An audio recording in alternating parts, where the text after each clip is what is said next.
ഈ വീഡിയോയിലൂടെ നമ്മൾ നോക്കാൻ പോകുന്നത് hikvision AcuSense 7100 സീരീസ് HD DVRന്റെ ഹാർഡ് ഡിസ്ക് എങ്ങനെയാണ് ഫിറ്റ് ചെയ്യുന്നത് എന്നുള്ളതാണ് നോക്കാൻ പോകുന്നത്. ആദ്യം ഞാൻ കാണിക്കാൻ പോകുന്നത് ഇതിൻ്റെ അൺബോക്സിംഗ് ആണ്.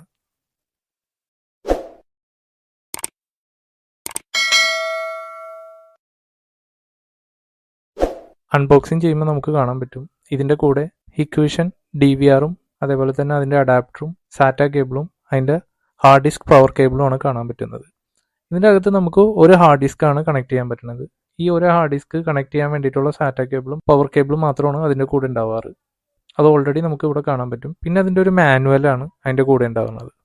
അതുപോലെ തന്നെ ഇതിൻ്റെ കൂടെ ഒരു മൗസും അതിൻ്റെ കൂടെ ഉണ്ടാകുന്നത്. സാധാരണ എല്ലാ NVRും DVRന്റെ കൂടെ ഒരു മൗസ് നമുക്ക് കിട്ടാറുണ്ട്.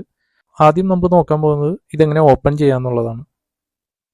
ഇതിൻ്റെ ബാക്ക് സൈഡിൽ കാണുന്ന സ്ക്രൂസ് റിമൂവ് ചെയ്ത് കഴിഞ്ഞാൽ നമുക്ക് ഈ DVR ഓപ്പൺ ചെയ്യാൻ പറ്റും. ഇത് ഓപ്പൺ ചെയ്താൽ മാത്രമാണ് നമുക്കിതിൽ ഹാർഡ് ഡിസ്ക് കണക്ട് ചെയ്യാൻ പറ്റുള്ളൂ. ഞാനത് ഓപ്പൺ ചെയ്യുകയാണ് ചെയ്യുന്നത്. സ്ക്രൂസ് റിമൂവ് ചെയ്ത് ഓപ്പൺ ചെയ്ത് കഴിഞ്ഞാൽ നമുക്ക് കാണാൻ പറ്റും ഒരു ഹാർഡ് ഡിസ്ക് കണക്ട് ചെയ്യേണ്ട ഒരു സ്പേസും ഉണ്ടാവും. അതുപോലെ തന്നെ അതിൻ്റെ മദർ ബോർഡും ഉണ്ടാവും.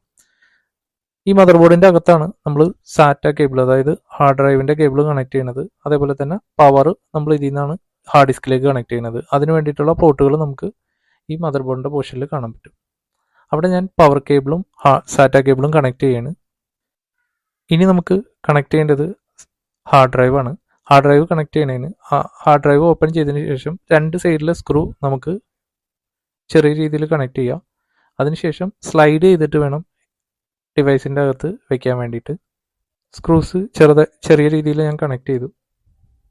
ബാക്കിയുള്ള സ്ക്രൂ കണക്ട് ചെയ്തതിന് ശേഷം ഞാൻ സാറ്റ കേബിളും അതേപോലെ തന്നെ പവർ കേബിളും ഞാനിതിൽ കണക്ട് ചെയ്യുകയാണ് ചെയ്യുന്നത്.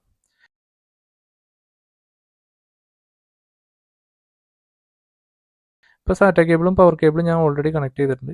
അതുപോലെ തന്നെ കവർ ക്ലോസ് ചെയ്തതിന് ശേഷം സ്ക്രൂസ് നേരത്തെ നമ്മൾ റിമൂവ് ചെയ്ത സ്ക്രൂസ് എല്ലാനും റീകണക്ട് ചെയ്ത് കഴിഞ്ഞാൽ